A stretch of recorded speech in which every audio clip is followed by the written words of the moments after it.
Hello বন্ধুরা, কেমন আছেন? আশা করি সবাই কুশল মঙ্গলে আছেন। রাধা মাধবের কৃপায় আমিও ভালো আছি।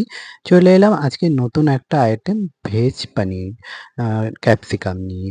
তো উপকরণগুলো লাগছে পনির, সর্ষের তেল, সাদা সর্ষে, চালমগজ, পোস্ত, কাজু কিশমিশ, ক্যাপসিকাম, টমেটো আর বেল পেপার টা অপশনাল। আমার কাছে রেড বেল পেপার ছিল, আমি তাই দিয়েছিলাম। থাকলে দেবেন, না থাকলে না দিলেও এটা কোনো অসুবিধা নেই।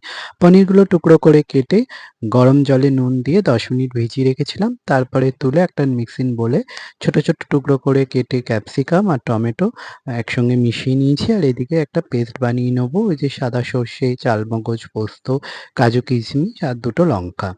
একটু রান্নাটা বেশি ঝাল হবে না, একটু মিষ্টি, মিষ্টি হয়। তো ২০০ গ্রাম পনির ছিল বলে এখানে ২ টো লঙ্কা দিয়েছিলাম, ১ চামচ চালমগজ, ২ চামচ পোস্ত, ১ চামচ সাদা সর্ষে, ২ চামচ টক দই আর ১০ টার মতন কাজু কিশমিশ। টক দই ২ চামচ একটু কমই দিয়েছিলাম, কেন টমেটো আছে, টক হয়ে যাবে। তো এই যে পেস্টটা এরকম হবে, একটু থিক মতন, বেশি পাতলা হলে হবে না। তো এবারে এগুলোকে সব একসঙ্গে মিশিয়ে নেবো। পেস্টটা দিয়ে দিচ্ছি।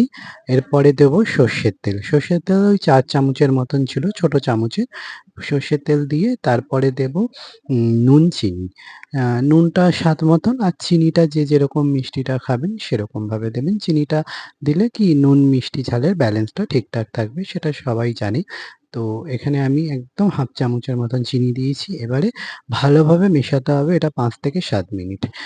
ভালোভাবে মেশাতে হবে এই কারণে, প্রত্যেকটা সবজি, পানিরের সঙ্গে নুন, মিষ্টি এবং মশলাগুলো মিশে গেলে তবে জিনিসটা ভালো লাগবে। আর এতে একটু হাফ চামচেরও কম গোলমরিচ দিয়েছিলাম।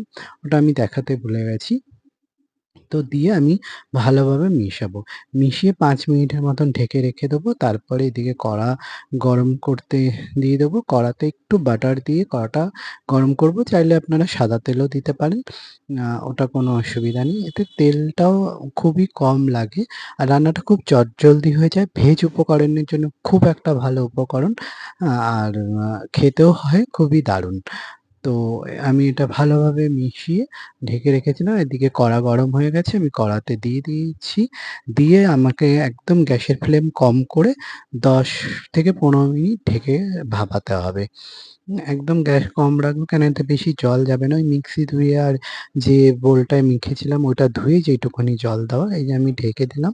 ঢেকে দেওয়ার পরে আমি ১৫ মিনিট পরে এটাকে খুলবো। এই যে ১৫ মিনিট পরে দেখুন এই ফাইনাল লুক।